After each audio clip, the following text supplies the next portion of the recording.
पापांकुशा एकादशी व्रत कथावत। पापांकुशा एकादशी का महत्व। अर्जुन कहने लगे कि हे जगदीश्वर, मैंने आश्विन कृष्ण एकादशी अर्थात इंदिरा एकादशी का सविस्तार वर्णन सुना। अब आप कृपा करके मुझे आश्विन कुआर माह के शुक्ल पक्ष की एकादशी के विषय में भी बतलाइए। इस एकादशी का क्या नाम है तथा इसके व्रत का क्या विधान है? इसका व्रत करने से किस फल की प्राप्ति होती है?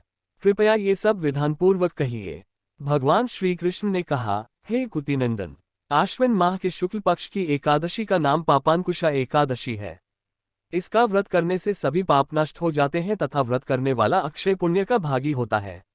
आश्विन शुक्ल एकादशी के दिन इच्छित फल की प्राप्ति के लिए भगवान विष्णु का पूजन करना चाहिए। इस पूजन के द्वारा मनुष्य को स्वर्ग लोक की प्राप्ति होती है। हे अर्जुन, जो मनुष्य कठिन तपस्याओं के द्वारा फल की प्राप्ति करते हैं, वह फल इस एकादशी के दिन क्षीर सागर में शेषनाग पर शयन करने वाले भगवान विष्णु को नमस्कार कर देने से मिल जाता है और मनुष्य को यम के दुख नहीं भोगने पड़ते। मनुष्य को पापों से बचने का दृढ़ संकल्प करना चाहिए। भगवान विष्णु का ध्यान स्मरण किसी भी रूप में सुखदायक और पापनाशक है, परंतु पापांकुशा एकादशी के दिन प्रभु का स्मरण कीर्तन सभी क्लेशों व पापों का शमन कर देता है। पापांकुशा एकादशी व्रत कथा। प्राचीन समय में विंध्य पर्वत पर क्रोधन नामक एक बहेलिया रहता था। वह बड़ा क्रूर था। उसका सारा जीवन हिंसा, लूटपाट, मद्यपान और गलत संगति पाप कर्मों में बीता। जब उसका अंतिम समय आया तब यमराज के दूत बहेलिये को लेने आए और यमदूत ने बहेलिये से कहा कि कल तुम्हारे जीवन का अंतिम दिन है, हम तुम्हें कल लेने आएंगे।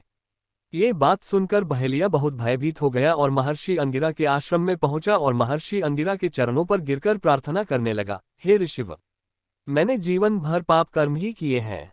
कृपा कर मुझे कोई ऐसा उपाय बताएं जिससे मेरे सारे पाप मिट जाएं और मोक्ष की प्राप्ति हो जाए। उसके निवेदन पर महर्षि अंगिरा ने उसे आश्विन शुक्ल की पापांकुशा एकादशी का विधि पूर्वक व्रत करके को कहा। महर्षि अंगिरा के कहे अनुसार उस बहेलिये ने यह व्रत किया और किए गए सारे पापों से छुटकारा पा लिया और इस व्रत पूजन के बल से भगवान की कृपा से वह विष्णु लोक को गया। जब यमराज के यमदूत ने इस चमत्कार को देखा तो वह बहेलिया को बिना लिए ही यमलोक वापस लौट गए। जय श्री हरि।